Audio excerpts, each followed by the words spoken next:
Standard Output. FM. 네, 안녕하세요. 스탠다드 아웃 83회 시작합니다. 이번 주에 새로 후원 시작해 주신 분이 계셔서 소개해 드릴게요. 패트리온 통해서 한종원 님이 후원을 시작해 주셨습니다. 고맙습니다. 감사합니다. 감사합니다. 네. 자기소개 이번에는 안 하나요? 지난번에 하신 걸로. 네네. 최첨단 방송이라서. 예. 얌얌님은 해주세요. 지난번에 원격으로 녹음이 돼서. 예, 다 들으셨겠지만 후얌얌이라고 합니다. 네. 어제부터 오늘까지 슬랙 장애가 있었습니다. 어제부터 오늘까지가 아니라 오늘. 어제는 아니었어요? 오늘 아니에요. 오늘 아침에 한국 시간으로 한 8시 50분부터 9시 반 정도까지 장애가 있었어요. 오늘 오전이군요. 근데 요즘에 계속 슬랙이 조금씩 잘 안 되는 케이스들이 있는 것 같긴 했어요. 저는. 그래요? 다들 어떠신가요? 저는 딱히 못 느꼈는데. 그런가요? 저는 가끔씩 메시지가 안 가거나 그런 경우도 좀 있었어서. 저도 그런 적 없는데 회사에서 유일하게 낙교님 그런 것 같은데 그냥 엊그제도 뭐 하나 쓰는데 안 됐다고 캡처해서 또 올리고 그러니까 제가 메시지를 보냈는데 메시지는 실패를 하고 그걸 캡처한 걸 보내니까 되더라고요. 어디서 보내셨어요? 아이폰 SE? 아니요. 컴퓨터에서. 노트북에서. 에어? 네, 에어긴 하죠. 에어가 문제죠. 그럴 것 그렇게 문제를 찾아가시면 안 됩니다. 이것도 좋은 접근 법 중 하나예요. 그렇죠. 안 되는 기기 이름이 뭔가요는 늘 물어보잖아요. 맞아요. 유저 에이전트 이런 거 필수. 어쨌건 그 스테이터스 페이지를 보니까 처음에 그 아이 슬랙 앱에서 503이 떴거든요. 앱 자체에 503이 떴고 오랜만이네요. 원래는 안 될 때는 그 자체 에러 페이지 있었잖아요. 네. 그 뭔가 화려한 풀숲 같은 거 나오는 네네. 그런 게 떴었던 것 같은데 이번에 그냥 아예 그런 것도 없고 503이 40분 내내 계속 떴고 앱에서도 그냥 503이 떠버리더라고요. 그래서 이상하다 싶었는데 들어가니까 이제 다들 슬랙 뭔가 아웃테이지 얘기하고 있고 근데 일단 스테이터스 페이지에는 정상이라고? 15분 정도 지날 때까지 정상으로 나왔어요. 인시던트 조사 약간 좀 뭔가 문제가 있는 정도가 나왔고 그 이후에 이제 아예 장애라고 나오더라고요. 역시 공식 스테이터스 페이지는 믿을 게 못 되죠. 긴급한 상황에 그걸 보면 안 돼. 맞아요. 그래서 약간 좀 그런 게 있었고 그리고 이제 슬랙에다가 슬랙 장애를 공유하고 싶어서 사람들한테 슬랙 안 돼요라고 공유하고 당근마켓은 슬랙이 장애인 상황에 만약에 회사에서 서로 긴밀하게 연락을 해야 되면 어떤 도구가 예비되어 있나요? 예비되어 있지 않아요? 전혀? 특별히는 특별히는? 어떻게든 연락하겠죠. 뭐 노전으로 이제 저희가 명부 같은 게 있으니까 전화번호를 건다든지 네. 그런 식으로 급하면 진짜 급하면 그렇게 하겠죠. 근데 일단은 뭐 업무 시간 중은 아니었어서 애매하긴 하죠 사실. 오전 8시 근데 50분, 우리 9시 반까지인데 해봤지만 네. 그런 거 만들어도 막상 장애났을 때는 그거 켜는데 이제 켜고 사람들 들어오라고 하는데 시간 걸린다니까요. 그러니까 미리 만들어줘야죠. 미리 만들어도 콜백을. 시간이 지나면 또 관리 안 되고 있잖아요. 그건 그렇죠. 비상시로 만들어 놨는데 나중에 가니까 디스코드 어디서 우리 얘기했었지 막 그런 거 안 달려 있어. 귀찮으면 이제 막 로그인이 안 돼요. 뭐 이런 것도 많고. 근데 처음부터 이중화를 해서 이제 다 관리를 계속 해야 되는데 쉽지 않은 일이죠. 하기 쉽지 않죠. 네. 그걸 하려면 이제 두 개 다 예를 들어 슬랙에 메시지를 쓰면 디스코드에 알아서 써지고 막 어디에 써도 상관없이 막 구축을 해놓고 뭐 이렇게 해야 될 것 같은데 네. 그래야 되는가는 또 다른. 그리고 진짜 급하면 진짜 뭐 카카오톡이든 휴대폰으로라도 연락하면 되는 거라서. 근데 뭐 연락이 어려워서 사실 G 스위트 쓰니까 G 스위트에 그 구글 밑이 그쵸. 잘 만들면 굳이 화상 안 열고 채팅하는 솔루션이 있으면 베스트긴 하죠. 그냥 네. 전체 사용자 이미 요즘에 다 G 스위트 쓰잖아요. 네. 근데 개인적으로 이런 거 슬랙 같은 거 장애가 나면 그냥 저는 업무 중단을 해야 된다고 생각하는 편이에요. 그러니까 이건 예를 들어서 공사 현장에서 일을 할 때 자재가 안 왔어요. 그럼 뭐 이 자재를 이중화하자 이런 얘기 안 하잖아요. 그러니까 이건 우리가 일할 때 기본적으로 쓰는 건데 그게 안 됐으면 뭐 약간 유연하게 근무를 잠깐 멈추고 오늘 한 30분 늦게 퇴근합시다 뭐 이런 식의 얘기가 되는 게 훨씬 자연스러울 것 같은데 이게 장애가 나면 뭐 방법을 찾아야 돼 이러는 게 약간 전 좀 이상하기는 해요. 그렇게 해서 잘 된 케이스를 못 봐서 그런 것 같기도 하고. 우리가 개발자들이라 그런 거 아니야? 인프라 관점에서 장애나 슬랙 맞아요. 장애 그게 때 우리 제일 장애 날까봐 약간 그 관점이죠. 사실 회사 인터넷 안 되면 뭐 카페 가서 일하고 막 이러잖아요. 뭐 네. 집에 가거나 네. 지난번에 여기 옆에 오피텔 지하에서 불나가지고 오. 회사 사람들 그냥 밖에 나가고 이랬거든요. 네. 근데 이제 그 시간에 만약에 장애 나면 어떻게 하지? 우리 이런 그런 문제가 문제는 있죠. 아닐까?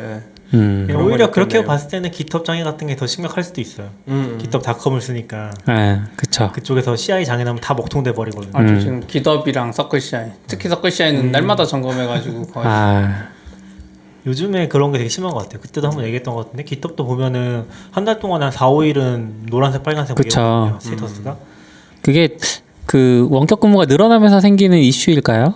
그것도 크겠죠? 아무래도 아닐 것 같아. 아닐 것 같아요. 아 원격 근무가 늘어나서면은 GitHub 직원들끼리 커뮤니케이션이 안 돼서 이런 건가? 그것도 최근에 공개했던 게 있었던 것 같긴 해요. GitHub 사용량이 늘었는지 줄었는지. 네. 그래서 그런 걸 보면 낫지 않을까? 근데 그걸 파악하기 어려운 게 GitHub이 무료로 풀어가지고 사용량 무조건 늘었을 거란 말이죠. 아 근데 하나 재밌었던 거는 그 스테이터스 페이지에 보면 여러 가지가 나오거든요. 뭐 로그인, SSO, 뭐 메시징, 포스트 파일, 뭐 콜스, 앱스, 인테그레이션 다 나오거든요. 다 정상이에요. 다 정상인데 문제가 있는 건 딱 하나. 커넥션. 아, 커넥션 무슨 의미일까? 커넥션. 그렇게 좋네. 나오더라고요. 이게 안 되니까 아무런 의미가 없더라고요. 오히려 안 되니까 더 잘 돼. 누가 다른 서비스는. 게이트웨이를 내려버린 거 아니에요? 누군가? 아, 정전이 원인이라는 얘기도 있던데. 아 그거까지는 못 봤어요. 네. 거기 뭐 좀 업데이트 되긴 했던데 업데이트 자세히 안 봐서. 되긴 했는데 저도 안 봐가지고. 뭐라고 써있지?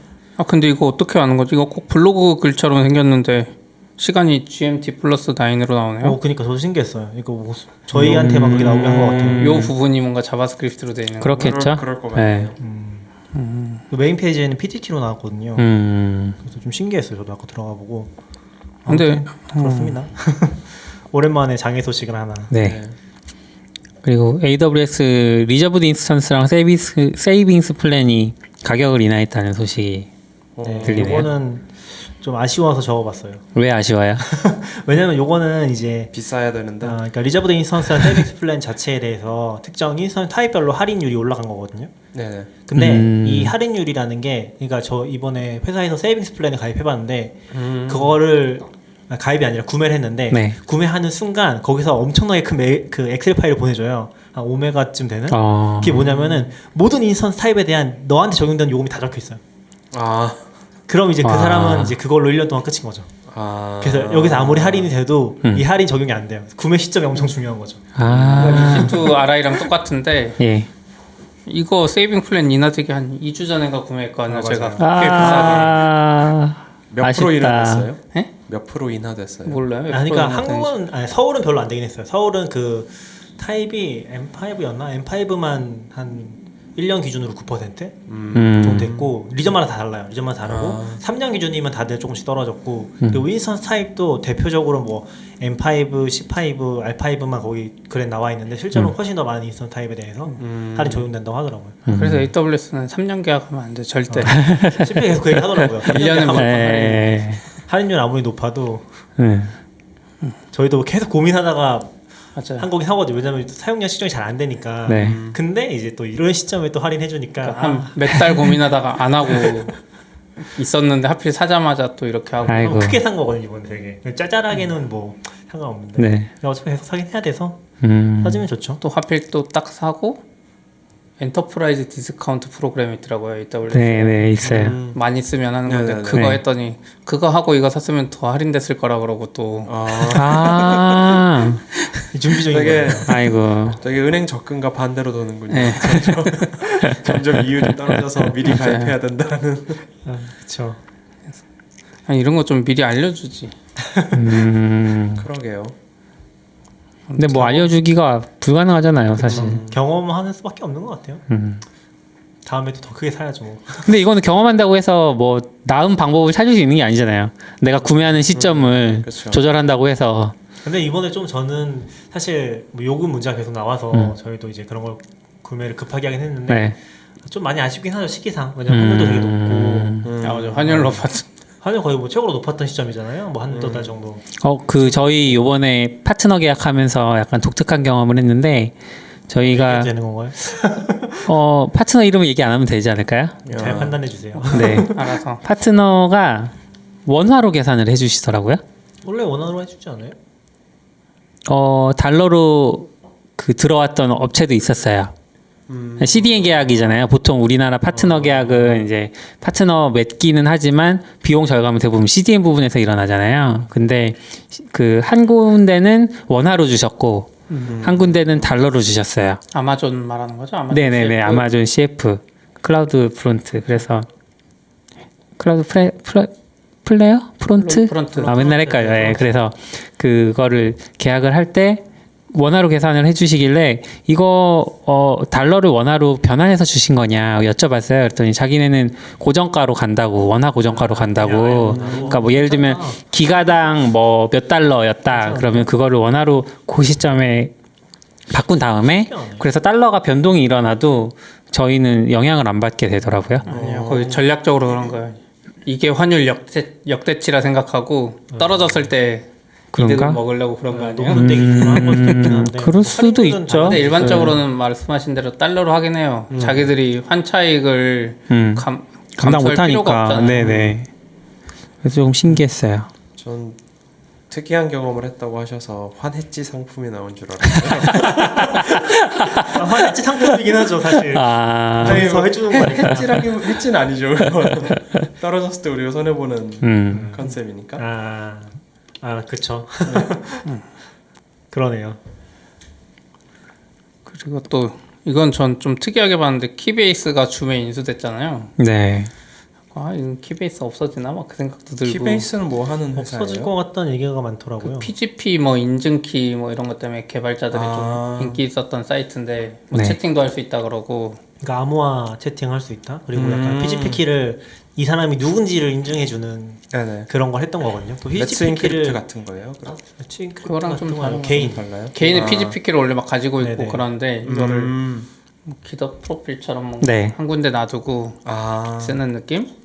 이 사람한테 메시지를 넣으면 그 사람의 퍼블릭 키 거기서 이거는 확인할 수 완전 있고. 개인 키 중심에. 암호화해서 그냥 줄 수 있는 거죠. 그러면 이제 그 안에선 적어도 암호화됐다는 게 보장이 되는 거고 그걸 그냥 메시징으로도 만들어주고 사실 그 정도의 의미인 것 같아요. 얼마 전에 저희 키베이스 얘기 한번 한 적 있거든요. 얘기네가 스텔라 코인 있잖아요. 코인 맞아요. 그거를 에어드랍을 했어요. 키베이스 사용자를 중심으로 해서.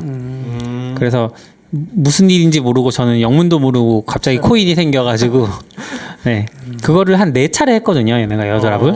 그래서 좀 신기했어요. 망하기 전이었네 그러면 코인 그런가? 탔다는 거냐고. 그런가?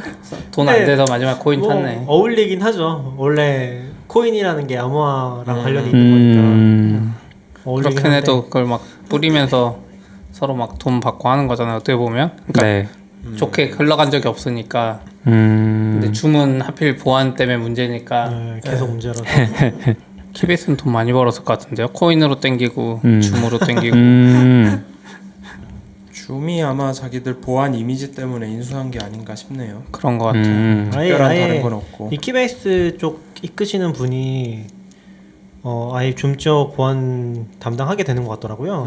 아, 저도 기사에서 봐서 지금 블로그랑 좀 봐야 되는데 네. 아무튼 그렇게 되는 것 같아요.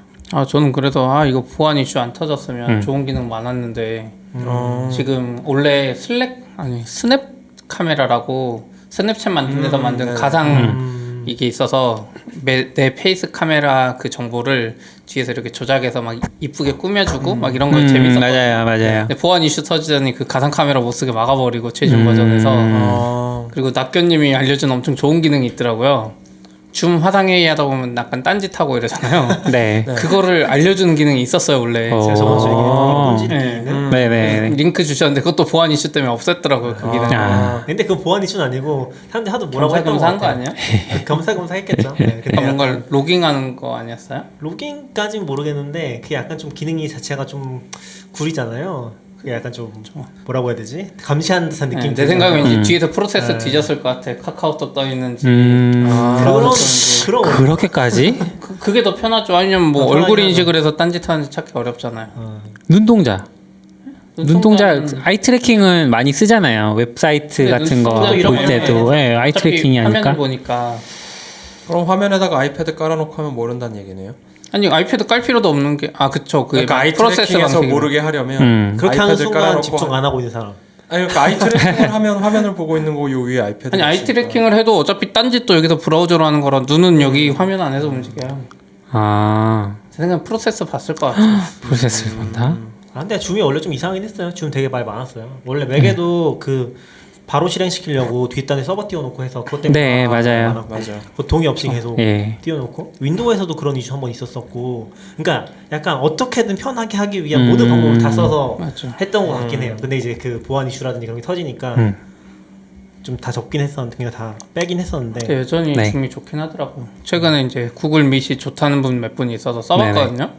확실히 예전 구글 행아웃보다 네. 접근성은 좋아졌어요. 그 페이지 들어가면 깔끔하게 나와요. 예전에 행아웃은 좀 별로였는데 근데 구글 밑을 이제 엊그제 장애나고 막 해서 한번 써봤는데 네. 화면 공유하면 화질이 너무 떨어져서 글씨가 안 보일 정도고 그래요? 글씨가 잘 보이잖아요. 해상도가 720p까지밖에 없어요 기본으로. 그래서 안 보이고 말하는 것도 줌은 한 명이 말하면 저쪽 소리가 안 들리거든요. 한 번에 한 명만 이야기할 수 있게 해서 동시에 이야기하는 게 들려요 구글 밑은. 그래서 그게 네네. 장점이라고 생각했는데 네. 왠가 잡소리가 다 들어가가지고 딴 사람이 말하고 있는데 저기서 키보드 치고 있으면 막 그게 들어가고 또 많이 끊기더라고. 목소리도 좀 작고 줌으로 하면 아이패드 화상 뭐 면접할 때 보면 목소리가 크게 들리거든요. 근데 줌에 그 아이패드에다가 구글 밑 깔고 하면 목소리가 작게 들려요. 그래서 확실히 아직도 줌이 장점이 있는 것 같아요. 보안 사고에도 불구하고. 저도 아직까지 줌이 제일 좋은 것 같아요. 줌이 제일 좋은 것 같고 뭐 아니면 페이스타임. 페스타임? 신기하다. 페이스타임이라니. 페이스타임은 E2잖아요. 1대1밖에 안 되나요? 아니면 다자간 다 돼요? 돼요. 다대다도 E2인가? 돼요? 그거 예전에 발표하고 한 6개월인가 1년 동안 오픈을 안 해가지고 이제 기억- 그래서 이제 오픈했을 줄 알았는데 아직 안 했네요. 발표하고 계속 오픈을 안 하니까 WWDC 발표하고 오픈을 계속 안 하니까 네. 이제 까먹 기억 속에 사라졌어. 저는 줌 같은 거 계속 보안 문제 터질 때 약간 애플이 그렇게 써놓은 게 되게 자랑스럽더라고요. 주준 아니지만. E2E 막 하고 그쵸. 가는 그런 거. 거 아예 그 페이스타임 페이지에 나와 있거든요. 자기는 E2E라고. 네네. 그런 게 좀 달라 보이는 거죠. 근데 애플은 그런 거 계속 강조했어서 좀 좋긴 한 것 같아요. 기본적으로. 그래서 페이스타임 다되다 그 그룹 통화가 계속 힘들 안 됐던 수 것 있죠. 같아요. 네, 맞아요. 왜냐면 1대1 할 때는 그냥 열어주고 엔드 투 엔드 하면 되는데 여러 명이 되는 순간 그렇죠. 원래 채팅도 그런 거 때문에 힘들긴 한 것 같더라고요. E2E로 이제 다대다 채팅 만드는 게 어떻게 해야 되지? 모르겠다. 모르겠네. 가능은 한 것 같은데, 그러니까 뭔가 엄청 꼼수처럼 이제 막 아니면 그거 자체를 하는 아무 알고리즘은 없는 것 같고, 왜냐면 다 이렇게 다 각자 통신 다 암호화 했잖아요. 네네. 그런 게 쉽진 않은 것 같더라고요. 뭐 기본적으로는 개인키 방식을 쓰면 되지 않을까요? 좀 다르죠. 다되다는 네, 다대다는 좀 이렇게 할 수 없으니까 아마 그래서 제 생각에 다되다 들어가면 서버가 들어가는 것 같아요. 서버가 받아서 보통 다시 그러죠. 뿌려줄 것 같아요. 네. 그리고 카카오톡도 좀 이상하던데 그때도 한번 얘기했을 수도 있는데 카카오톡도 뭐 E2E를 활성화하려면 E2E 별도로 활성화하는 그런 옵션이 있어요? 옵션이 있다고 들었다. 아 맞아요. 그거는 일부러 그러는 거예요. 하도 사람들이 뭐라 그러니까 만들긴 했는데 쓰면 메인 서버에 메인 부하가 걸리니까? 네, 기본으로 하는 건 아니고. 부하 때문은 아닌 것 같아요. 그냥 뭐 여러 가지 이유로 하는 거죠. 그렇지. 네. 아무튼 감청을 못 한다거나? 모르겠어요. 감청 하기도 더 감청하려고 서버비 더 써야 돼요. 제 생각엔 하기 싫어, 감청이 사실. 너무 힘들어진 게 스티커 때문일 것 같아요. 스티커를 의미 있게 쓰잖아요 요즘에. 네네. 뭐 그거 어떻게 감청해요? 검색도 안 되고. 스티커가 뭐예요? 그러니까 뭐 이모지. 이모지? 카카오톡 이모지 많이 보내잖아요. 그러니까 이모지가 보통 상용 문자인가요? 상용 그렇죠 상용 문자죠. 네. 어떻게 보면은 그러니까 막 사람 얼굴이 뭐 웃는 얼굴이어도 그거를 그림으로 표현할 때는 완전히 다른 의미처럼 보이기도 할 수 있거든요. 그러니까 검색이 점점 감청은 좀 어려운 거 아닌가? 그 생각은 들더라고요. 맞아요. 그래서 감청이나 이런 거 도청 제일 쉬운 게 그건 것 같아요. 역시 오프라인이야. 지금 우리가 여기서 하는 걸 도청하거나 감청하려면 저쪽 건물에서 엄청 비싼 카메라로 여기 이렇게 아니 뭐 확대하는 도청해요. 게. 다 인터넷에 올려주는데. 또 모르죠. 누군가 우리를 너무 듣고 싶어서. 라이브로? 지향성 카메라 같은 거 좋은 거였으면 들리나? 제가 근데 마이크가 네, 안 될 있어요. 것 같은데? 마이크- 마이크로는 안 있어요. 되고 이제 입술을 읽어야죠. 마이크가 독분술?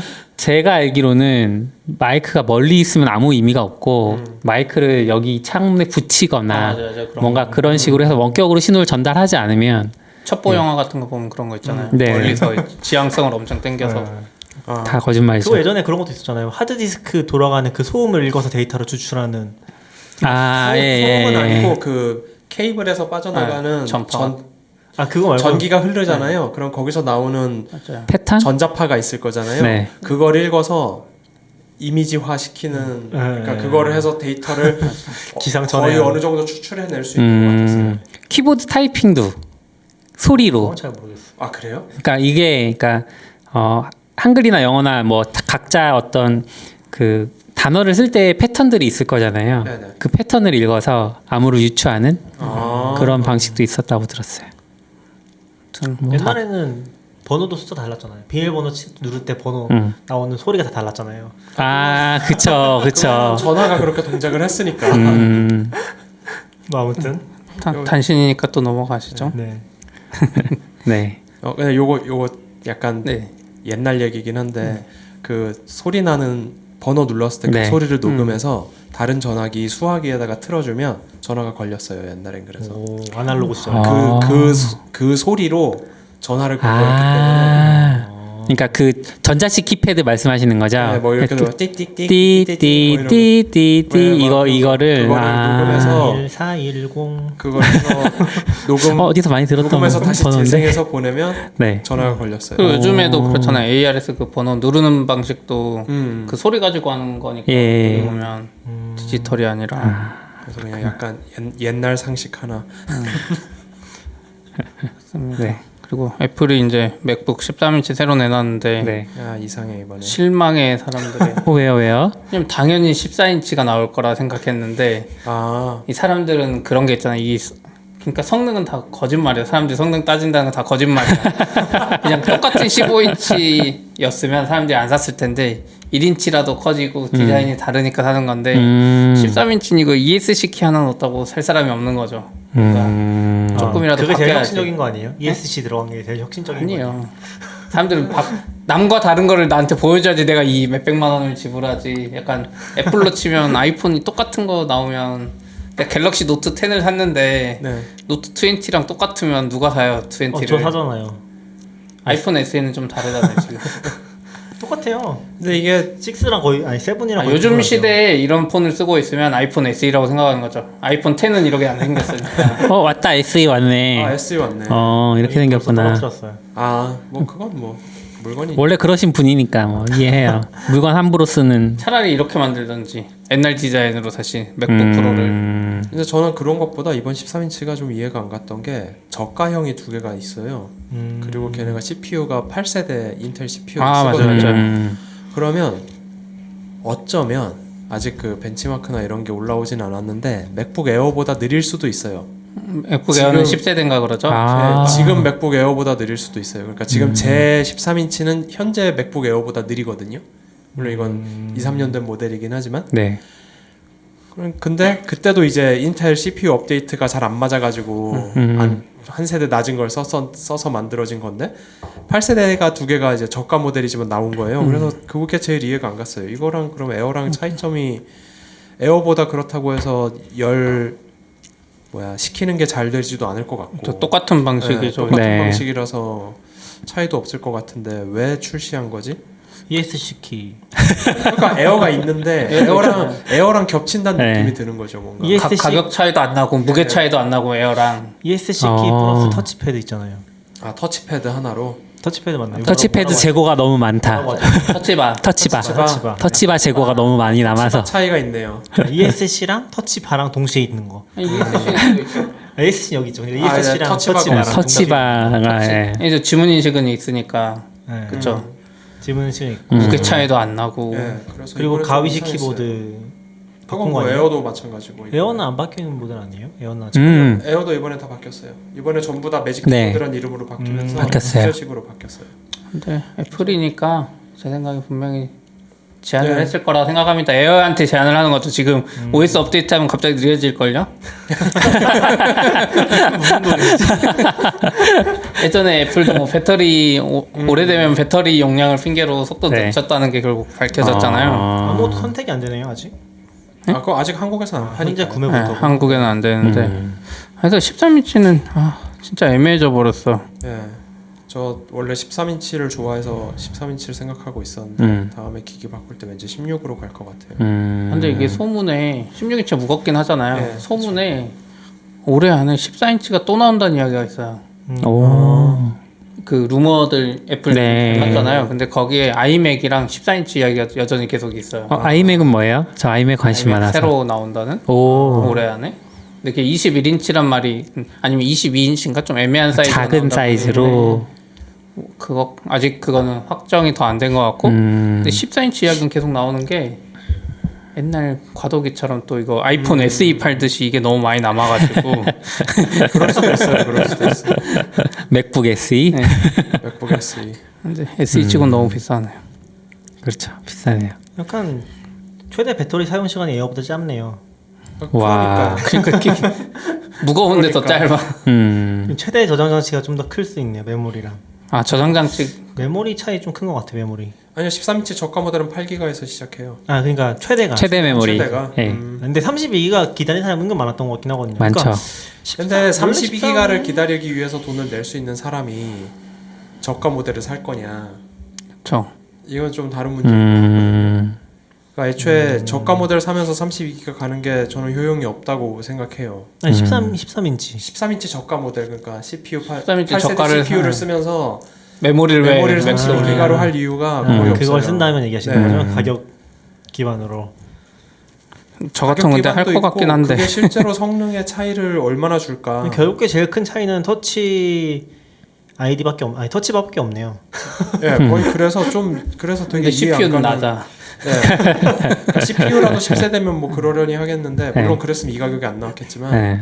그러니까 프로라고 하기에는 또 너무 싸요. 맞아 프로라고 하면 안 돼. 네, 뭔가 그러니까 에어 같고 오히려 맥북 같고 뭐 그런 느낌이라서 좀 이상했어요. 애매한. 근데 8세대랑 10세대 성능 차이가 많이 나요? 저도 잘 몰라서. 예, 많이 나요. 인텔이 최근 몇 년 동안 거의 10년 넘게 발전이 없었잖아요. 아, 그 되게 작은 발전이 쌓여서 차이가 좀 있는 것 같아요. 아. 어쨌든 한 3세대쯤 지나면 확실히 에어에 쓰는 CPU가 그래요? 프로에 쓰는 저가 CPU보다는 벤치마크상은 더 좋게 나오니까 좋아지긴 하는 것 같아요. 그리고 이제 공정이 더 좋아지고 발열 줄고 에너지 사용량 줄고 뭐 이런 것들이 그래서 계속 배터리 생기니까 차이 나나 보다 그러면. 아 그럴 수도 있겠네요.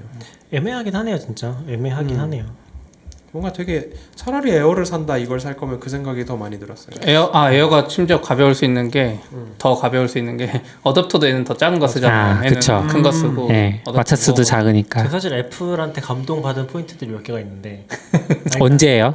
여러 가지로 그냥 항상 감동받는 예. 예를 들어서 트랙패드 너무 좋고 네. 그다음에 지금은 바뀌긴 했는데 옛날에 자석으로 충전하는 그 네. 그거 너무 맞아. 좋았고 네. 뭐 지금 아니지만 네. 그리고 약간 주가 그래프 보면 너무 좋고 그리고 지금 얘기하려고 했던 게 뭐냐면은 맥북 에어의 어댑터가 진짜 충격적으로 작아요. 아, 다른 기기들의 29W짜리 아이패드용. 예. 29W. 그래서 그걸 봤을 때 맥북 에어가 단순히 이게 가볍다는 게 중요한 게 아니라 이거랑 같이 세트로 의미를 가지는구나 맞아요. 싶긴 하더라고요. 근데 저걸로 맥북 프로 충전이 안 되더라고요. 그러니까 켜놓고 있으면 되긴 해요. 거의 조금씩 심지어- 현상 유지 정도? 심지어 센 거 돌리면 배터리가 1%씩 줄어요. 아, 그래서 되게 신기했어요. 근데 그 포인트는 되게 뭐랄까 약간 좀 다른 회사에서 느끼기 힘든 포인트라고 해야 되나? 그러니까 에어를 가져갔을 때 어댑터를 보면서 괜찮은데라고 느끼잖아요. 그리고 사실 애플 외에는 애플은 지금 USB-C로 와서 이렇게 쓰고 있긴 한데 네. 지금도 웬간한 노트북들은 다 그 중간에 달린 거 너무 옛날 세대에 계세요. 맞아요? 요즘 USB-C입니다. 심지어 그래서 LG 그램은 잘 모르겠는데 심지어 윈도우 쪽에는 그 아까 그 보여주신 이런 외장 배터리로 충전하는 애들도 있어요. 오. 애플이 프로 라인이 좀 센 거고. 네. 저도 최근까지 USB-C가 왜 좋은지 잘 이해를 못했는데 그런 거 보니까 USB-C가 좋다는 생각이 좀 들긴 하더라고요. 중간에 그 덩어리 없는 게 덩어리 뭐죠? 그 뭐라고 하지? 보통 외국에선 브릭이랑 어댑터? 파워 브릭 뭐 이렇게 부르는데 맞아. 그냥 애플은 파워브릭을 네. 꽂는 데다가 넣은 거지. 네. 다른 데는 중간에 넣은 거고. 그쵸. 아 그쵸. 근데 그냥 더 디자인 너무 싫은 차이라고 볼 수도 있고요. 디자인 차이는 아니고 제가 봤을 때는 그냥 그 파워브릭은 막 앞에도 다른 부품이고 재활용 가능하잖아요. 고장 났을 때 약간 자기들 수율 맞추거나 단가 낮추려고 그렇게 한 것 같아요. 디자인 자체를 그런 것도 있을 애플처럼 하면 거예요. 좀 힘드니까. 그리고 그 파워브릭이 앞에 그러니까 꽂는 부분이 큰 거는 싫어하는 사람도 되게 많아요. 많죠. 왜냐면 이걸 꽂으면 다른 걸 맞아요. 못 꽂는 네. 상황이 생기니까. 그래서 이건 뭐 무조건 좋은 거다라고 물론 감동하셨지만 네. 팔이 많이 안으로 굽으시는 것 같지만 어쨌든 이거 확실하게 말해야 돼요. 주식을 가지고 있는지 안 가지고 있는지. 이제 주식은 한 주도 가지고 있지 않습니다. 아쉽네요.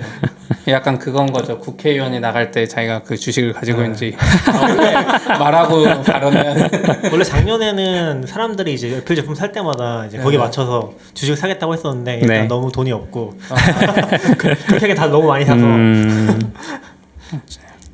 프로 살 돈 아껴서 SE 사셨는데 한 주 정도 사시죠. 프로 살 돈 프로가 뭐예요? 아이폰 프로 살 돈 아껴서. 아니에요. 낙교님은 SE 쓰다가 돈을 추가 지출한 거야. 프로 살 생각이 없었기 때문에.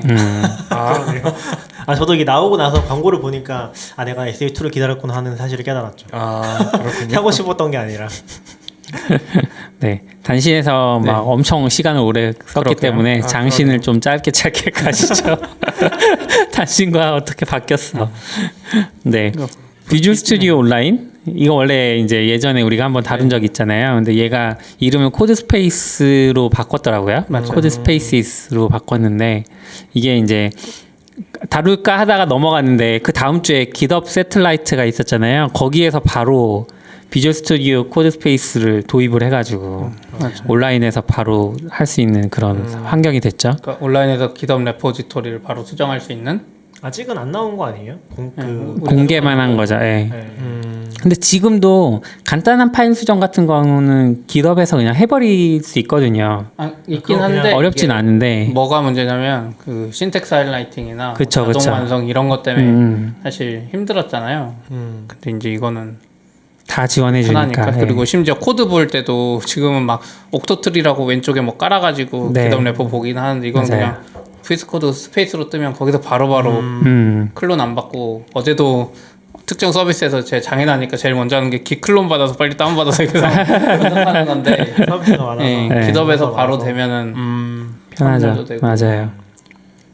아이패드에서 코딩을 할 수 있는 시대가 열린 건가요? 아니요, 그건 안 돼요. 그 VS 코드 온라인 단호하다. 저도 그때 아이패드로 막 시도했었거든요. 네네. 아이패드의 문제는 아이패드 그 사파리 브라우저가 해상도가 엄청 작게 나. 그러니까 화면에 웹 브라우저 웬만한 게 하나에 안 나와요. 해상도 문제로.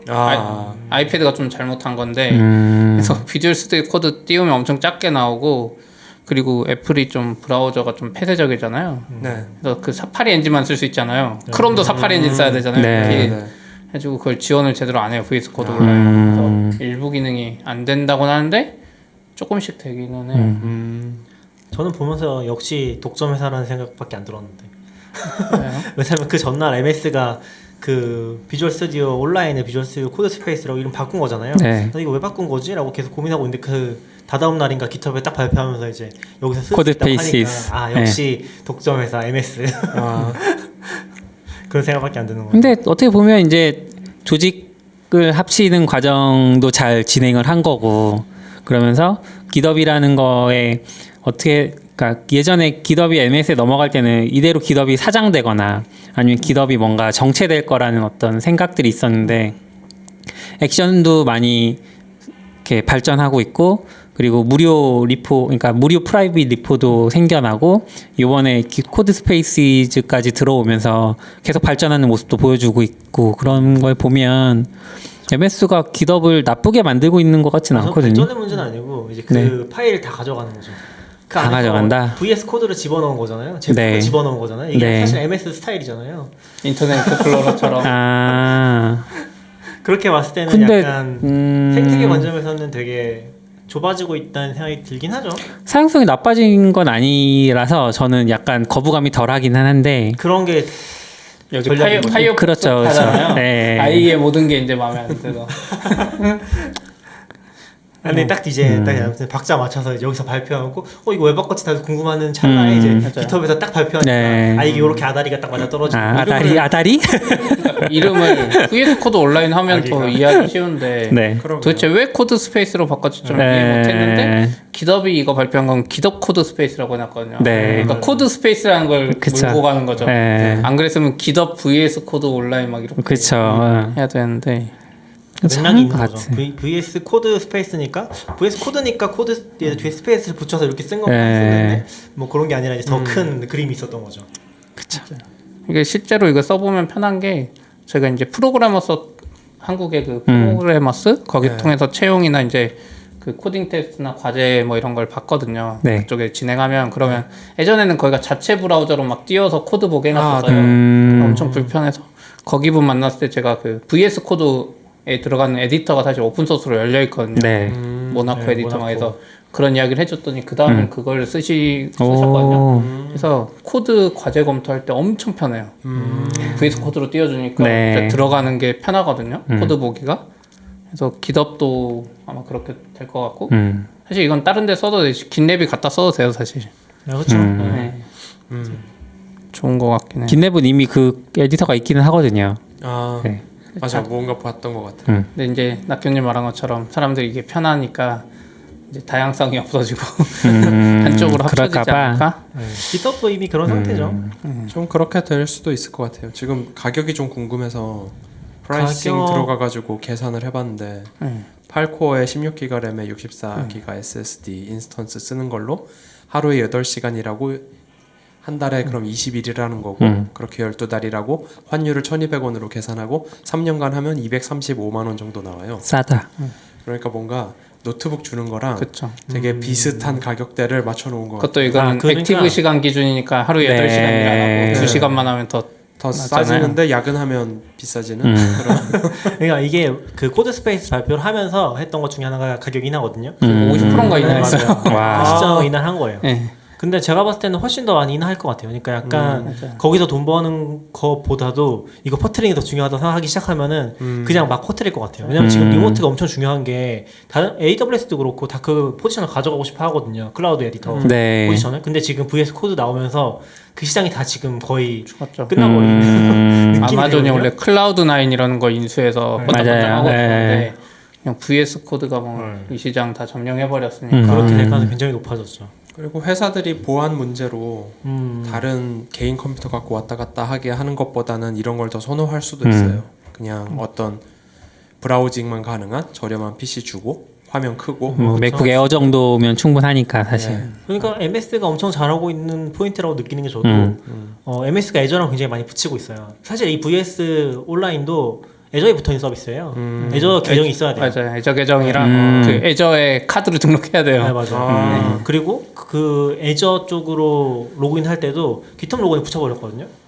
그런 게 이제 엄청 뭔가 그 장벽이 원래 애저 로그인 하려면 MS 아이디 뭐였지? 약간 뭐 여기 시작해가지고 그죠. 내가 라이브 뭐 네, 라이브.com. 근데 그런 장벽이 좀 없어지긴 했거든요 최근에. 특히 윈도우 쓰시는 분들은 이제 윈도우 로그인도 다 그걸로 하니까 그러다 보니까 이 경계가 확실히 좀 그 장벽이 확 낮아진 느낌은 있는 것 같아요. 깃허브랑 같이 붙여가니까 또. 낙교님 말한 것처럼 MS가 독점의 그 스멜을 다시 점점 풍기고 있긴 해요. 왜냐면 이제 자기들이 이 새로운 시장에서 어떻게 보면 OS도 맥에 밀리고 슬랙에 밀리고 막 이런 상황이잖아요. 막 그 슬랙 비슷한 거 팀스 만들고 막 이랬잖아요. 네. 근데 제가 윈도우를 요즘에 영상 편집 막 유튜브 하려고 쓰다 보니까 장점이 점점 보이는 게 우선 아까 말씀하신 대로 윈도우 계정으로 로그인해요. 윈도우를 네. 기본적으로. 그래서 그걸 하면 거기에 막 뭐 몇 개가 붙는데 엊그제는 갑자기 내가 깐 적이 없는 것 같은데 마이크로소프트 팀스가 뜨는 거예요 이제. 시작하면 이게 떠요. 팀이 그것도 심지어 원래는 만드는 게 복잡했는데 네. 내 팀이 이미 만들어져 있어 하나가. 그리고 거기에 캘린더 기능도 있고 MS 네. 팀스에. 어, 그래서 켜놓은 순간 이게 뜨면 지금 통합이 해킹 너무 좋은 당하신 거예요. 네. 아니 뭔가 한 것 같아 업데이트를. 네. 그래서 그 슬랙이랑 비슷한 포지션에 있는 팀스를 윈도우에 자동으로 붙였는데 문제는 윈도우를 이제 로그인할 때 이미 MS 계정이 있으니까 맞아요. 이미 MS 계정으로 로그인된 상태인 거예요. VS 코드 온라인도 언젠가 그렇게 될 것 같고. 그래서 점점 통합되다 보면 그리고 제가 최근에는 그 유튜브에도 올렸는데 이 안드로이드 폰을 윈도우에서 제어할 수 있거든요. 다 근데 그것도 MS 계정 기반이에요. 여기 MS 로그인을 해놓으면 거기서 제어할 수 있는데 저도 그 시피뉴 영상을 보고 어젯밤에 켜봤거든요. 근데 아이폰도 되는 것 같아요. 아이폰은 일부만 그래요? 될 것 아, 같아요. 일부만 돼요? 네. 안드로이드는 애플이랑 이런 거안될것 같은데. 아 그래요? 뭐 어쨌든 이제 그 옵션에 그 여러 당신의 아이폰과 안드로이드 폰을 연결할 수 있습니다. 뭐 이런 식으로 적혀 있더라고요. 실제로 해보진 않았어요. 타일이나 아마 그 뭐죠? 클립보드 이런 건데. 아, 그래서 걔들 방식이 어떻냐면 예전에 이런 거 아이폰도 그렇고 같은 와이파이 붙어 있어야 하잖아요. 네. 그건 필요가 없어. 모바일 데이터로도 돼요. 음, 그러니까 MS가 서버로 다 받아가지고 MS 계정 통해서 그쪽에 보내주는 네. 개념인 거예요. 와 옛날에 아이 무료로 나온 거랑 비슷한 느낌. 아 뭐 그 정도 수준이 아니고 그냥. 그 무료가 아니죠. 아이는 합체돼서 나왔죠. 근데 이것도 점점 그런 거 내 사용자 휴대폰 앱도 MS 네. 그 윈도우에 기본 깔려 있어요. 그러니까요, 그러니까 그러니까요. 지금 다 그냥 넣어놓고 써라 이렇게. 그리고 갤럭시 폰에는 그 앱이 아니에요. 그냥 설정이 이미 깔려 있어요. 맞아요. 그러니까 그 독점 시절의 이 방법을 지금 다시 쓰고 있는 네. 느낌이에요. 근데 생각해 보면 그 아이는 좀 다른 문제긴 했잖아요. 뭐 딜리트가 안 된다거나 안 쓸 방법이 없으니까. 삼색기랑 합쳐버려. 네. 근데 이거는 클라우드랑 약간 절묘하게 맞아 떨어지는 부분이 있는 것 같아요. 이렇게 통합이 된다는 건. 그러니까 저는 좀 이번에 느낀 게 윈도우 쓰면서 이게 사실 제일 큰 문제가 라이센스 키거든요. 그러니까 윈도우랑 그애들 라이센스 키 문제 어떻게 해결할지 진짜 궁금했는데 얘기하신 것처럼 그 라이브랑 그 계정이랑 통합되면서 그 키를 다 추적할 수 있게 돼버렸어요. 사람들이 마이크로소프트 계정으로 윈도우를 쓰는 순간 그 라이센스 키가 다 추적이 되거든요.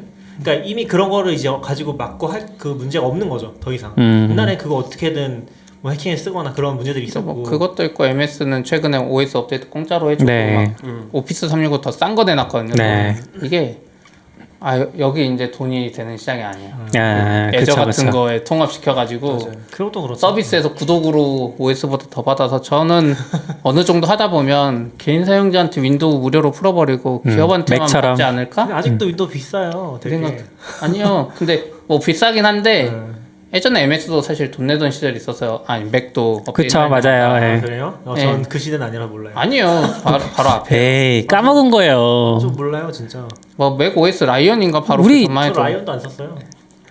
엄청 근데 늦게 들어온 케이스예요. 그전 스노우 레오파드 즈음부터 쓰기 시작했기 때문에 그때 즈음부터 무료로 됐을 거예요. 저 스노우 레오파드도 안 썼고 그 다음인 것 근데 같아요. 그 가격이 점점 싸져서 지금 아무데나 계속 쓸 수 있는 라이센스가 10만 원이고 네. 그냥 한 대만 설치하는 거는 사실 저 이베이에서 막 1,000원에도 팔아요.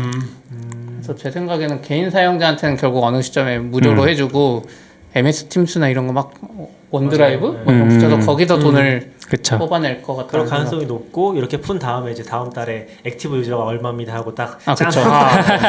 슬랙을 비교가 그쵸. 결국 약간 애플도 똑같은 방식이었잖아요. 처음에 OS 이게 물론 얘네 컴퓨터 사면 무조건 들어있을 수밖에 없고 그거를 이용해가지고 여기에다가 페이지스 뭐 이런 거 다 넣고 그렇다고 못 만든 것도 아니었고 맞아요. 그럼 맥 쓰다 보면 그냥 이거 괜찮은데 쓰지 뭐 이렇게 해서 가는 거고. 생각해보면 페이지스랑도 원래 유료였잖아요 다. 그 원래 오피스랑 유료였죠. 다 유료였다가 맞아요. 어느 시점부터 어느 시점에 갑자기 다 무료로 네. 그쵸. 오피스 근데 무료로 한 것처럼 MS가 뒤따라가면서 점점 시장을 잠식할 것 같고 저는 그렇죠. 지금 개발자들이 다 맥을 쓰지만 제가 점점 느끼는 건 개발자들이 점점 윈도우 쓸 시기가 다가오는 느낌이긴 해요. 이번 디바이스가 좋아서. 이번 달에 엄청 큰 이벤트가 하나 있습니다. 뭐요? WSL2가 나와요. 아, 그쵸. 정식 WS2가 나오죠. 아, 그건 저 안 써봐서 아직. 아 그냥 그 리눅스가 들어가는 건데 그거 쓰면 도커가 거의 네이티브로 돌아가요. 네이티브로 돌아가요. 그렇긴 하죠. 그러니까 기존에는 WSL 도커가 따로 못해서 막 네, 윈도우에 VS 도커를 했는데 버추얼 이제는 머신 띄워냈죠. WSL2는 아예 가상 머신 같은 게 떠서 네. 근데 가상 머신 수준이 아니라 그냥 리눅스 자체 그 시스템 콜 다 구현을 한 거예요. 아니요. 그 시스템 콜을 맞아요. 구현한 게 WSL 방식이고 그러니까 그 리눅스의 시스템 콜을 윈도우 거랑 이렇게 매핑한 게 WSL 방식이라 일부 안 되고 막 이랬거든요. 네. 근데 이 새로운 WSL2는 가상 영역에다가 리눅스의 그 시스템 콜이 이게 바로 호출되게 한 것 같던데. 그래도 얘들이 일일이 구현 안 하고 안 되는 게 없는 거예요. 그래서 그래요? 약간 근데 하이퍼바이저 비슷한. 속도는 더 빠르다고. 그러니까 그거를 예. 하이퍼바이저 같은 걸로 애들이 가상 머신을 엄청나게 빠른 걸 뭐 만들어 놓은 거예요. 그래서 우리가 리눅스 시스템 콜을 윈도우로 변환하는 작업을 WSL 때 했는데 예. 그것 때문에 뭐 도커가 안 뜨고 막 이러는 거예요. 네. 시스템 콜을 일일이 구현하기 힘드니까. 근데 WSL2는 애초에 약간 가상 머신 같은 영역에다가 그걸 띄우는 방식을 쓰기 때문에 시스템 콜을 구현할 필요가 없는 거죠. 윈도우 API로 다시. 그래서 약간 그게 기대되는 거라고 저는 저도 대충 알고 있어요. 원리적으로는 잘 모르겠는데 아무튼 지금 인사이더 프로그램이라고 네. 프리미엄 네. 이미 들어가서 테스트 하시는 분들이 좀 있고 그리고 도커 쪽에서도 아예 WSL2 릴리즈가 들어가 있어요. 이게 무슨 말이냐면 원래 홈에서는 도커4 윈도우즈가 안 됐거든요. 네. 근데 이제 홈에서도 되고 그러니까 홈 버전, 그러니까 윈도우 홈 버전 있잖아요. 네, 네. 윈도우 10 홈 버전에서 되고 프로페셔널 되고 WSL로 엄청 더 쉽게 쓸 수 있게 돼가는 거죠. 이게 조금 웃겼던 게 원래 홈 버전에서 도커를 못 깔았던 이유가 그 버추얼라이제이션이라는 옵션을 못 켜거든요. 홈에는 없거든요. 그래서 안 깔렸던 건데 또 그 인사이더로 들어가서 그 WSL을 설치하려면 버추얼라이제이션이 켜지는 거예요. 그러니까 예, 홈이라도 그러니까 인사이더로 들어가는 순간 그게 다 열리나 봐요. 그래서 저도 이제 WSL 설치해서 해보고 2도 설치해서 해보고 했는데 속도는 확실히 2가 훨씬 빠르고 그때는 이제 약간 뭔가 약간 안 맞는 부분이 있다. 그러니까 베타니까 그랬는데 파일 이제 연결하는 것도 그리고 그래서 막 다른 외국 기사들 보면 이제 리눅스 아이콘이 윈도우 그 탐색기 안에 들어갔다고. 그렇죠. 그런 얘기 들어가죠. 저는 아까 아이패드로 개발하는 거 막 생각했잖아요. 저는 아이패드로 개발하는 것보다 서피스 윈도우 태블릿에서 개발하는 게 훨씬 빠를 것 같아요. 그리고 훨씬 더 안정적이고 말씀하신 대로 리눅스 같으니까 우리 리눅스 서버 개발하듯이 네. 에디터도 그냥 모르겠어요. 진짜 리눅스 GUI가 어떻게 되는지 그게 모르겠지만 더 좋을 수도 있어요. 저도 어제 그 글 하나 쓰려고 레일즈 뉴 한번 하려고 맥에서 삽질하는데 이 도커 없이 하려고 하니까 의존성이 막 레일즈가 제 메인 그 시스템 루비 있잖아요. 거기 네. 깔려 있고 그러니까 맞아요. 자꾸 거기 타면서 뭔가 다 깨지는 거예요. 의존성이. 그리고 막 C 라이브러리 설치하는 게 리눅스랑 또 다르니까 네. 그래서 막 버전이 다 꼬여가지고 한참 헤맸는데 근데 이제 윈도우 쪽에서는 오히려 더 낫다고 보는 게 제가 원래 처음 도커 경험했을 때 좀 충격이었던 게 도커는 리눅스에서 쓰면은 진짜 네이티브거든요. 네. 그냥 아무런 차이가 없어요. 그냥 프로세스니까 실제로. 그렇죠. 근데 그 경험을 맥에서는 할 수가 없어요. 맥은 어떻게 해도 무겁고 지금 계속 얘기 나오는 게 도커4 맥이 무겁다. 이거 네. 이렇게 쓰면 무겁다. 그래서 차라리 버추얼 머신 깔아 쓰는 게 더 낫다. 그렇게 맞아요. 쓰지 않은 글들이 좀 있거든요. 그렇게 하는 사람들도 있더라고요. 네, 실제로. 이슈도 있고 그 느리다는 이슈가 네. 그게 저도 가끔씩 보면은 아무것도 안 들고 있는데 막 도커4 왜 혼자서 막 CPU 맞아요. 90번에 치고 네. 있고 팩 저도 돌아서 그래요. 보면은 근데 그런 그 쿠베도 있거든요. 쿠베도 못 써요. 그거 키는 순간 컴퓨터 다 엄청 느려져요. 그래서 못 키는데 그 대신에 이제 버추얼 머신이 차라리 낫다 이러고 있는데 윈도우에서 이제 WSL2 들어가면은 윈도우 잘 쓰시는 분들한테 이제 그 갭이 없어지겠죠. 진짜 리눅스에 쓰던 것 같은 느낌이 나겠죠. 근데 맥은 지금 오히려 그런 것들을 잘 해결 못 하고 있어서 그렇죠. 이게 좀 WSL2가 굉장히 중요한 그 터닝 포인트가 될 것 같긴 해요. 저는 영상에서는. 이제 저한테 가장 큰 장벽은 윈도우 랩탑을 쓸 때 가장 큰 장벽은 터치패드기는 해요. 아직 그거 하나 남은 것 같아요. 그러니까 원래는 리눅스나 뭐 아니면 도커 이런 개발 환경 쪽이 한 축이 더 있었는데 이제 그 축은 거의 해소된 것 같고 터치패드가 문제인데 서피스 프로 얘기하셨잖아요. 기대가 좀 되긴 해요. 서피스 사실. 쪽에 있는 터치패드는 나름 괜찮다고 들었고 그리고 사실 터치패드 시대는 이제 좀 가죠. 그래요? 왜냐면 맥에도 여기 화면에다가 하는 화면을 거 이야기가 터치한다, 계속 이제. 나오니까. 맥에 터치가 돼요? 안 되잖아요. 그러니까 그 소문이 계속 나오는 이유가 서피스나 이게 해보면 터치패드를 이제 더 이상 쓸 필요가 없는 유물이 되는 거예요. 지금 저희 애기만 해도 막 모니터 이런 거 보면 막 누르려 그래요. 맞아요. 이게 더 편해요. 어떻게 보면 우리가 집에서 애들한테 맨날 교육시켜요. 모니터 누르는 거 아니야. 지문보다. 직관적이죠. 네. 근데 지금 이게 어쩌면 이런 형태의 노트북, 네. 랩탑이라고 불리는 거, 우리가 지금 이게 없어지는 과정을 보고 있는 거일 수도 있을 것 같아요. 그러니까 이제 프로그래머들조차도 다 온라인에 이런 게 올라가고 온라인에서 프로그램을 작성할 수 있다면 이런 노트북이라는 형태 자체가 무의미해질 수도 있죠. 그냥 모니터 있고 화면만 나오고 라즈베리 파이만 연결해서 타이핑하면 나머지는 전부 다 온라인에서 돌아가고 이러면 필요 없는 거니까. 그렇군요. 전 빨리 적응하겠습니다. 또 세상은 지금 굉장히 윈도우를 천천히 해도- 변할 거예요. 20년쯤은 예상합니다. 아니요. 에이, 그렇게 개발적으로 오래 안 너무 걸려. 빨리 바뀌어요. 저는 한 5년에서 10년 사이로 봅니다. 저는 한 10년 보는 게 제가 네이버 2008년에 처음 들어갔을 때 그때 다 윈도우 쓰던 시절이었거든요. 웬만한 사람들 예. 개발자들도 극소수만 맥 쓰고 맞아요. 그때 회사에서 맥 쓰는 사람이 한 명인가 있었는데 그 사람이 도대체 맥 쓰는 이유를 모르겠더라고요. 막 그것도 불편한데 막 하고 있는 거예요. 개발자 누가 좋다 그랬다고 해서 썼는데 그게 벌써 12년 전인데 그 이후로 한 2년 지나니까 갑자기 맥으로 싹 넘어갔거든요. 개발자들이. 맞아요. 근데 저는 윈도우로 넘어오는 거는 더 빠를 수도 있는 게 아까 말한 대로 뭔가 통합되고 뭐 이게 막 이러다 보면 이게 너무 비싸요. 그리고 네. 맞아요. 비싸긴 하죠. 저도 성능도 점점 근데 이제 저는 비싸긴 한데 서비스도 비싸요. 그러니까 무슨 말이냐면 서비스가 아닌 머신들은 별로 안 좋거든요. 얘기하신 터치패드 문제도 있고 그러니까 기본적으로 그 경험이 그렇게 좋지 않아요. 제가 봤을 때 제가 이번에 그 HP 머신도 샀잖아요. 근데 그거 사는 순간 역시 윈도우 싫다는 느낌이 딱 들어요. 왜냐면은 거기서 뭔가 그 하드웨어 상에서 나는 소리가 있어요. 약간 지직지직하는 소리가 나는데 그게 은행하려고 몇 개 뭐 플러그인 깔고 했거든요. 그러고 나니까 계속 그 소리가 나는 거예요. 이게 어디서 나는 건지 모르겠지만 부품 중에 어딘가 나겠죠.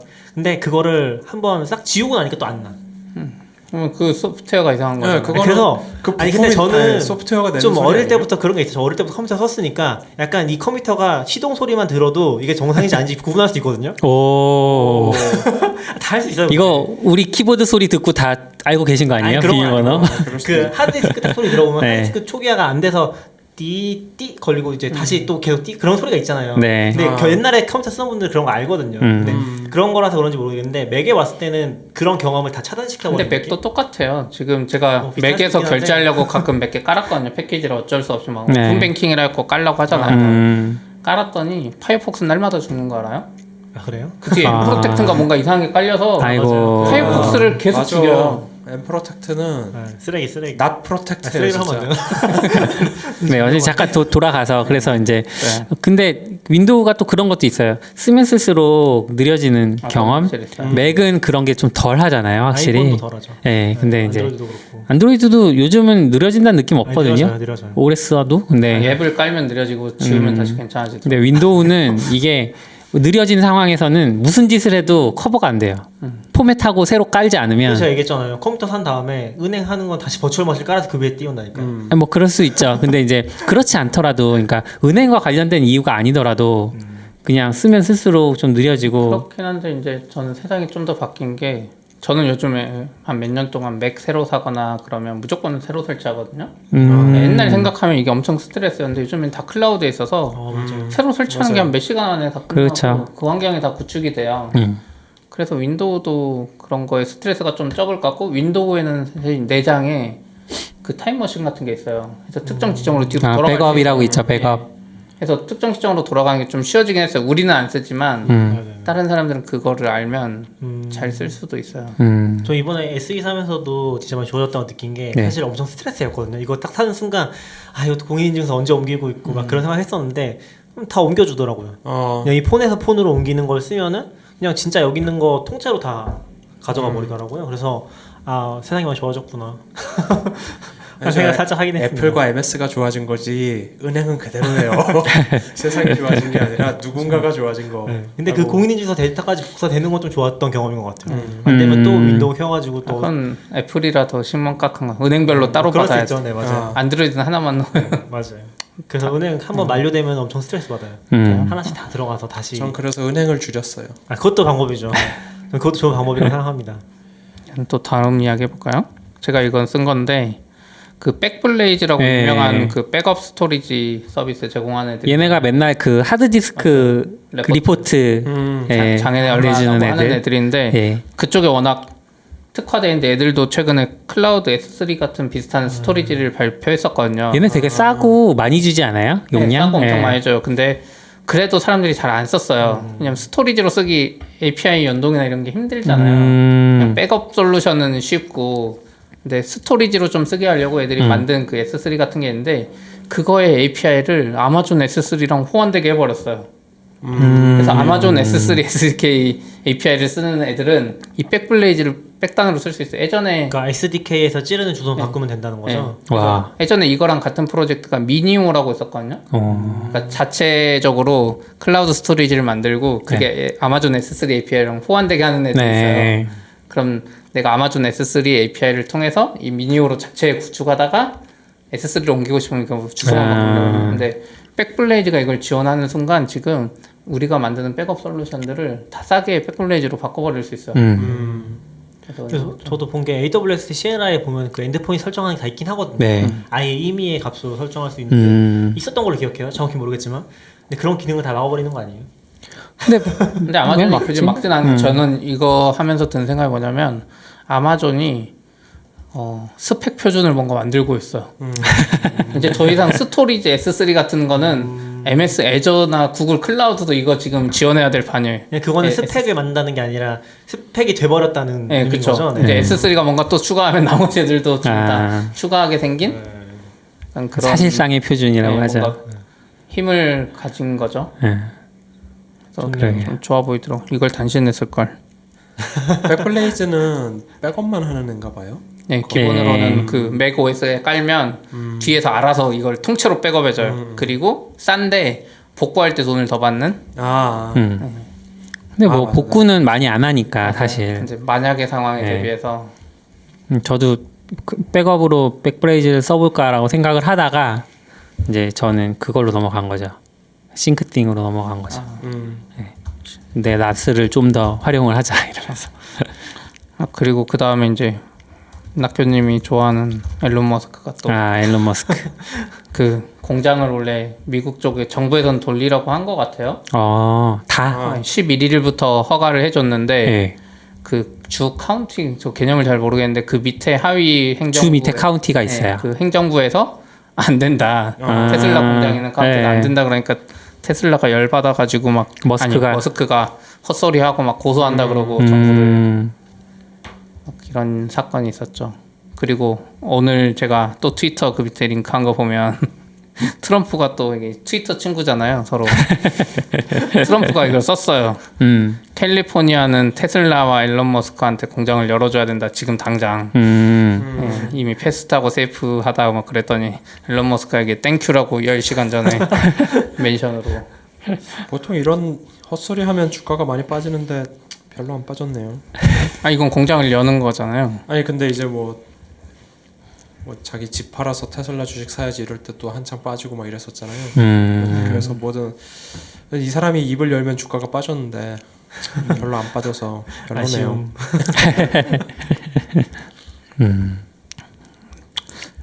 대단한 것 같아요 둘 다. 모르겠어. 이것도 제가 썼다. 다음에 단신에 써야 되겠다. 제가 쓴 거는. 다 당신인데 지금. 네이버가 지금 뭐 현대차 회장님이랑 몇몇 회장님들이 주식 빠졌을 때 자기 회사 자사주 매입하고 계시죠. 네. 그래서 대부분 다 대박 나긴 했는데 아직도 회복 안 되는 데도 있지만 네이버가 자사주를 매입하는 직원한테 연 최대 200만 원 지원한다고 했어요. 200만 원어치는 회사 돈으로 사게 되는 거예요? 아니요. 매입 금액의 10%를 현금으로 지원하니까 2천만 원어치 사면 200만 원 지원하는 뭐 1년에? 10% 싸게 살 수 있는. 그럼 사자마자 10% 이익이네요. 네. 근데 저는 그렇긴 하죠. 궁금한 게 자사주는 뭐예요? 내가 다니는 직원이 회사에 그냥 주식- 사는 거죠. 그러니까 내가 그 상장시장에서 거래되는 거랑 그 다른 똑같은 거예요, 똑같은 거. 똑같은 거예요. 네. 똑같은 아니, 걸로 근데 알고 있어요. 자사주 조합이 따로 가지고 있는 거 아니에요? 그건 우리 사주. 우리 사주. 우리 사주고 이거는 그냥 개인이 산 거를 네이버는 아. 지금 주가를 뛸 필요가 없는데 그럼 자사주를 산다는 거는 회사가 사놓은 주식을 다시 사는 그런 걸 말하는 거예요? 아니요. 유가증권 시장에서 그냥 사는 거 네. 같은데요? 그냥 증권 시장에서 자기 증권 계좌로. 정확한 룰은 모르겠지만 네네네. 왠지 회사에 비해서 직원이 너무 가난하니까 음. 이런 제도들을 해서 좀 달래는 게 아닐까?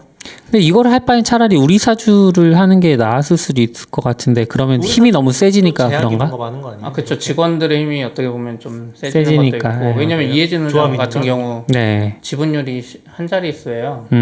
꽤 낮아요 생각보다. 그래서 지금 최근에 뭐 대한항공 이런 데도 보면 예전에 롯데 그 경영권 분쟁했을 때도 우리 사주 조합이 거기 엄청 세잖아요. 네. 그리고 네이버는 자사주 사가지고 대부분 소각 몇 년 동안 엄청 열심히 했어요. 거의 항상 이득 나면 사가지고 소각하고 그랬던 것 같은데 이거는 직원들을 위해서 아까 말씀하신 대로 어떻게 보면 10% 할인된 가격인데 네. 지금 이미 주식이 많이 올라서 사실 사실 20만 사람이- 원이니까 10% 할인해서 18만 원인데 그게 네. 코로나 전 주가랑 비슷한데 작년에 거의 11만 원, 10만 원, 10만 6천 원 이렇게 가져갔던 것 같아요. 아, 그때가 제일 쌌죠. 근데 뭐 나쁘지는 않은 것 같아요. 직원들 중에 관심 있는 사람은 사면 어쨌든 지금 10% 할인된 가격 사고 회사 일할 때 좀 더 마음가짐이 다를 거 아니에요. 근데 이것도 그쵸. 100% 뭔가 기간이 있을 것 같은데 기간이 없으면 근데 유가증권인데 기간을 제한할 수가 없잖아요. 기간이 없으면은 네. 바로 사자마자 팔아서 이득 보고 나가면 그쵸. 되잖아요. 아, 낙견님 말처럼 회사가 산 자사주를 사는 걸 수도 있고 뭔가요. 그냥 사버리면 그냥 사고 팔면 나는 돈만 200만 원 받고 땡 할 수 있잖아요. 200만 원 이득 끝. 아니면 뭐 1년 동안 보유하는 걸 증명하면 그때 뭐 그러니까요. 한다거나 뭐 이런 식으로 제도적으로는 예, 그렇겠죠.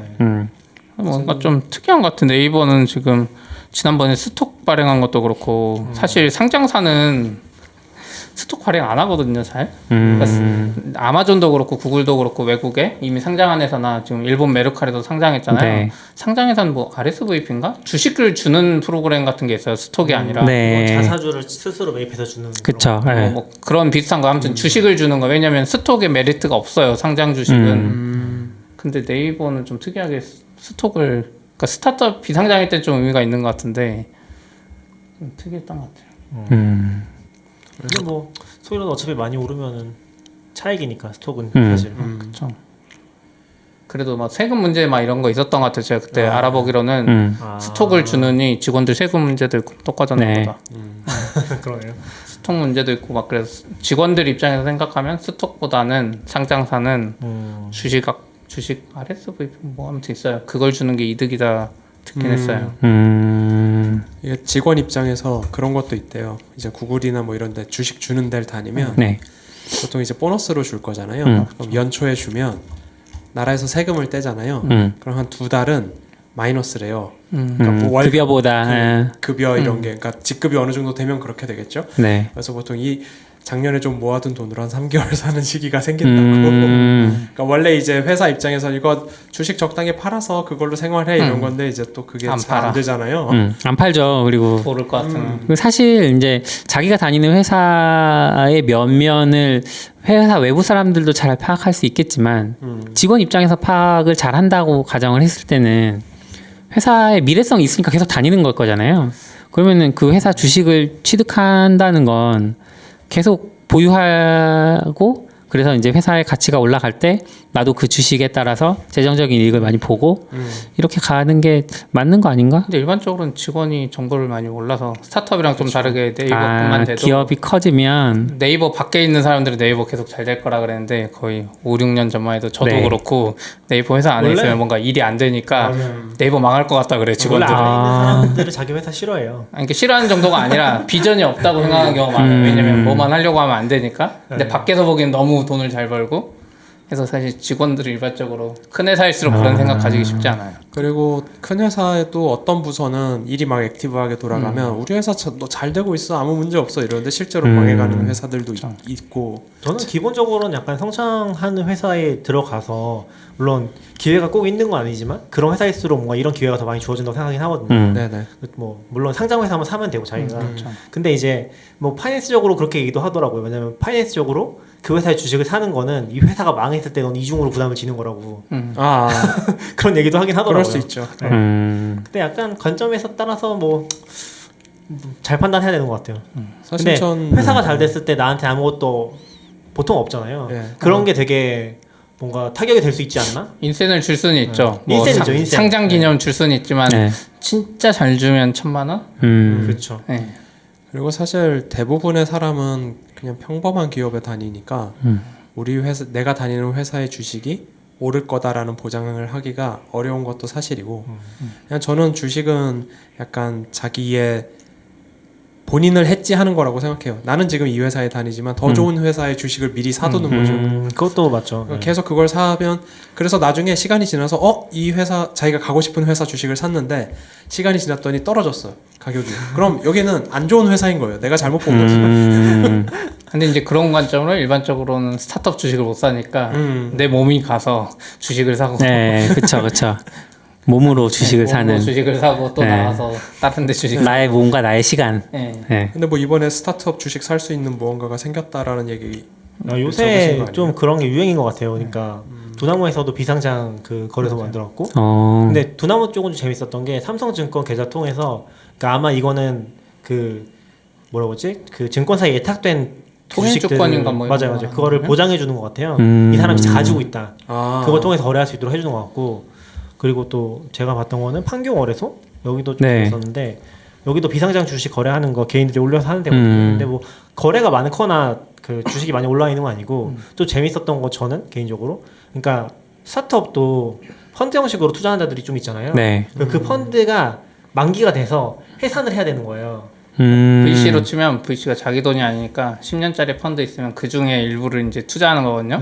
그러면 이 회사가 지금 더 잘 될 것 같다고 이 펀드 만기가 내년에 끝나면 돈을 더 주기로 했으니까. 내년에 팔아야 되는 거구나. 다시 해산을 하든지 아니면 새로 펀드를 만들어서 그 펀드 자금을 이렇게 바꿔치기 하든지 해야 되거든요. 그래서 그걸로 해서 이번에 판교 거래소에도 그런 매물이 하나 올라와서 자체적으로 좀 주선해 주는 것 같더라고요. 그게 뭐 어디냐? 코너스턴 투자 파트너스 이쪽에서 컬리 지분 일부를 엄청 크진 않고요. 계산해 보니까 한 21억 정도인데 원래 더 작았던 것 같은데 늘어나는 것 같아요. 그래서 지금 10만 주 정도를 개인한테 매각할 수 있도록 해주는 것 같더라고요. 그래서 좀 재밌긴 했어요. 전 이런 게 계속 생기는 이유가 뭐 요즘에도 마찬가지인데 미국은 스타트업 뭐 하고 하면 직원들한테 주식이 많이 나가잖아요. 스톡 네. 이런 걸로. 근데 한국은 저희 시작할 때만 해도 스톡 절대 안 주는 회사들도 많았고 그러다 보니까 그런 게 잘 돌지도 않고 일반적으로 휴지 조각된다 그래서 직원들도 안 원했는데 어느 시점부터인가 이제 주식 잘 주고 회사 성장을 같이 하는 회사들이 좀 많아지다 보니까 주식이 점점 돌기 시작하는 것 같아요. 그 비상장 주식이. 그래서 이거를 거래하려는 니즈가 많이 생기고 또 돈을 가진 사람은 진짜 큰 수익을 원하면 이쪽에 뭔가 노다지가 있다는 걸 아니까 그런 시도들이 생기지 않나? 저는 좀 느끼는 게 한국도 사실 이런 게 굉장히 유행했던 게 닷컴 버블 때잖아요. 네. 근데 닷컴 버블이 너무 망해서 그때 살아남은 게 사실 뭐 다음이나 네이버 정도밖에 없는 거잖아요. 따지고 보면은. 그래서 뭐 카카오나 네이버 쪽에서는 돈 버신 분들 좀 있다고 하는데 그 이후로는 진짜 싹 죽어버린 시장이었다고 생각하거든요. 특히 이제 상장 기준 너무 세지면서 중간 정도에 있는 기업들 상장도 못하고 그런데 지금 최근에 이제 유니콘 되는 기업들이 나오기 시작하면서 여기도 보면 다 그럴 가능성이 있는 기업들이 보통 있는 것 같아요. 투자 굉장히 많이 받고 몇천억 단위로 받은 기업들이 올라오는 거 봐서는 그래서 저는 좀 이거 보면 느꼈던 게 닷컴 버블이 한 번 더 올 수도 있겠다. 2022년, 2023년쯤에 이런 기업들이 막 상장을 하면서 막 또 거기 이제 지금 미국이 그렇거든요. 지금 미국이 들어가는 회사들 보면은 아직 적자인데 가치는 엄청 뻥튀기 돼 있고 그런 상태로 막 올라가고 있는데 이게 한 2023년쯤까지 지속되면서 한국도 거기 합류하고 이제 버블이 터지거나 그러지 않을까 하는 망상을 좀 해봤습니다. 그럴 수도 있겠네요. 네, 낙교님의 시장 전망이었습니다. 아니 전망은 아니고 근데 지금 약간 한국은 그런 기업들이 없거든요. 그러니까 약간 배민급 정도 되는 데서 상장한 데가 하나도 없잖아요. 생각해 보면은 그쵸. 그런 기업들이 아마 몇 년 안에 상장을 할 것 같은데 뭐 그런 포인트들이 좀 재밌을 포인트인 것 같아요. 스타트업 보는 입장으로. 한국은 버블이 저기 바이오에서 먼저 터지고 그렇죠. 한국은 사실 바이오가 휩쓸고 있긴 하죠. 지금 봤을 때는 원래 그런 얘기 많이 하잖아요. 원래 제약회사들은 약 파이프라인을 한 10개에서 20개씩 가지고 있는데 게임 회사들처럼. 근데 지금 한국 것들은 다 한 개 가지고 사잖아요. 이거 성공하느냐 실패하느냐의 모든 걸 걸고서 이제. 근데 아무튼 좀 재밌는 포인트인 것 같아요. 이렇게 나와 있어서. 그래서 예전에는 이제 주식이나 이런 거를 팔기 어려웠는데 이런 게 생기면서 조금 여지가 생기고 일반적으로 잘 모르는 분들이 많은데 회사가 뭐 투자 받거나 뭐 이런 중간 단계가 있으면 구주를 원하는 VC들도 많아요. 그래서 기회는 있어요. 회사가 잘 나간다는 가정하에. 근데 이제 회사들은 또 주식이 너무 분산되는 걸 막으려고 직원들이나 뭐 누가 외부에 산다 그러면 회사가 사는 경우도 있고 회사가 VC 연결해서 회사가 이미 투자했던 VC가 다시 사가는 경우도 있고 해도 방법은 많아질수록 좋은 것 같아요. 근데 저도 느끼는 게 개인 입장에서는 사실 이런 거 사기가 되게 애매하긴 해요. 왜냐면은 맞아. 어차피 사실 우리가 비상장 주식 얘기하면은 이거 어떻게 돈을 벌 수 있어라고 되게 많이 물어보는데 사실 아무도 알 수 없잖아요. 진짜 최악의 경우는 그쵸. 그 회사가 이상한 데 인수돼가지고 지분 그냥 놔두고서 다 그 경영권만 가져가 버리고 영원히 회수 못할 수도 있어요. 일반적으로 그렇게 인수하는 좀 안 좋은 케이스가 많아요. 50.1%나 51%만 인수하고 나머지 주식은 안 사죠. 의결권도 없고 그냥 휴지 조각 사실상. 그거는 사실상 진짜 알 수 없는 거라서 약간 리스크는 가지고 약간 좀 저는 만약에 투자한다면 이제 버리는 돈이라고 생각하고 그쵸. 나중에 잘 되면 좋은 거고 뭐 그렇게 생각할 것 같긴 해요. 그런 포인트들은 좀 있는 것 같아요. 그러니까 우리가 뭐 회사에서 잘 아는 입장도 아니고 그리고 여기도 지금 컬리 나와 있는데 컬리도 보면은 대주주 지분율이 10% 거의 밑으로 떨어질 것 같아요. 지금 한 자릿수 되는 것 같던데? 지금은 10%? 네, 작년까지는 25% 정도 됐거든요. 투자 금액이 워낙 크니까 이게 금방 줄어들면 또 이제 의사 결정을 누가 할지도 알 수 없어지는 거죠. 그 펀드들이 할 수도 있고. 그렇죠. 내가 좀 자세히 보긴 해야겠지만 뭔가 P2P 같기도 하고 P2P이긴 해요 기본적으로. 거래 방식이 좀 그래 보여서 그래서 약간 법적인 것도 내가 다 챙겨야 되고 맞아요. 어떻게 보면. 그래서 비상장 주식 거래가 엄청 힘들죠. 그래서 믿을 만한 게 못 되는데 저는 어쩌면 재밌는 포인트는 어쩌면 펀드 해산에서 나오는 거는 그런 리스크는 좀 적지 않나? 라는 생각이 들었어. 개인 대 개인으로 하는 건 진짜 좀 무섭고. 근데 아무튼 뭐 그게 알겠습니다. 있었어서 여기까지 하실까요? 네. 네. 수고하셨습니다. 수고하셨습니다. 저거 예전에는 4K 오래 갔는데 왜 여기 안 가지? Standard output. FM.